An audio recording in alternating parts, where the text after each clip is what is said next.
ത്രിയേക ദൈവത്തിന് സ്തുതി. യേശുവിൽ സ്നേഹവന്ദനം. പ്രസിദ്ധ ഇറ്റാലിയൻ ചിത്രകാരനായ മൈക്കൽ ഏഞ്ചലോ തൻ്റെ ശിഷ്യന്മാരെ ചിത്രകല പഠിപ്പിക്കുകയായിരുന്നു. അദ്ദേഹം ഒരു വിദ്യാർത്ഥിയുടെ അടുക്കൽ ചെന്ന് അവൻ്റെ ക്യാൻവാസിൽ ഒരു ചിത്രം വരയ്ക്കുവാൻ തുടങ്ങി. ഈ കാഴ്ച കണ്ട വിദ്യാർത്ഥി പകച്ചു നിൽക്കുമ്പോൾ മൈക്കൽ ഏഞ്ചലോ ബ്രഷ് ആ വിദ്യാർത്ഥിയുടെ കയ്യിൽ കൊടുത്തുകൊണ്ട് പറഞ്ഞു, ഇനി ഈ ചിത്രം നീ പൂർത്തിയാക്കണം. ഞാനോ? എനിക്കെങ്ങനെ സാധിക്കും? ഭയപ്പാടോടെ അവൻ ചോദിച്ചു. ചിരിച്ചുകൊണ്ട് മൈക്കൽ ഏഞ്ചലോ പറഞ്ഞു, ഞാൻ തുടങ്ങിത്തന്നതല്ലേ, തീർച്ചയായും നിനക്കത് പൂർത്തിയാക്കാൻ സാധിക്കും.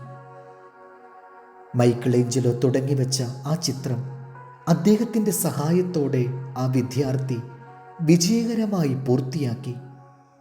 തന്നെ സഹായിക്കാൻ തൻ്റെ ഗുരുനാഥൻ കൂടെയുണ്ടെന്ന ബോധ്യമാണ് ആ വിദ്യാർത്ഥിയെ തൻ്റെ ഉദ്യമത്തിൽ വിജയിപ്പിച്ചത്. ദൈവം തുടങ്ങിവെച്ചതാണ് നമ്മുടെ ജീവിതം.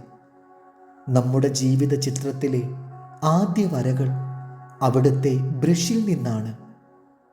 അവിടുന്ന് തുടങ്ങിവെച്ച നമ്മുടെ ജീവിത ചിത്രം പൂർത്തിയാക്കുവാനുള്ള കടമ നമുക്കുള്ളതാണ്.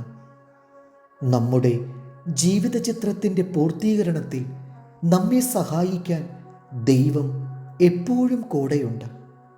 അവിടുത്തെ നിർദ്ദേശങ്ങൾ അനുസരിച്ച് അവിടുത്തെ സഹായത്തോടെയാണ് നാം നമ്മുടെ ജീവിത ക്യാൻവാസിൽ ചിത്രരചന നടത്തുന്നതെങ്കിൽ തീർച്ചയായും നമ്മുടെ ജീവിത ചിത്രം അതിവിശേഷമാകുമെന്നതിൽ സംശയം വേണ്ട. ഇയ്യോബ് 22:28. നീ ഒരു കാര്യം നിരൂപിക്കും, അത് നിനക്ക് സാധിക്കും. നിന്റെ വഴികളിൽ വെളിച്ചം പ്രകാശിക്കും. നിന്നെ താഴ്ത്തുമ്പോൾ ഉയർച്ചയെന്ന് നീ പറയും. താഴ്മയുള്ളവനെ അവൻ രക്ഷിക്കും. ദൈവം നമ്മെ അനുഗ്രഹിക്കട്ടെ. കർത്താവിൽ എളിയ ശുശ്രൂഷകൻ ഈരാളിലച്ചൻ.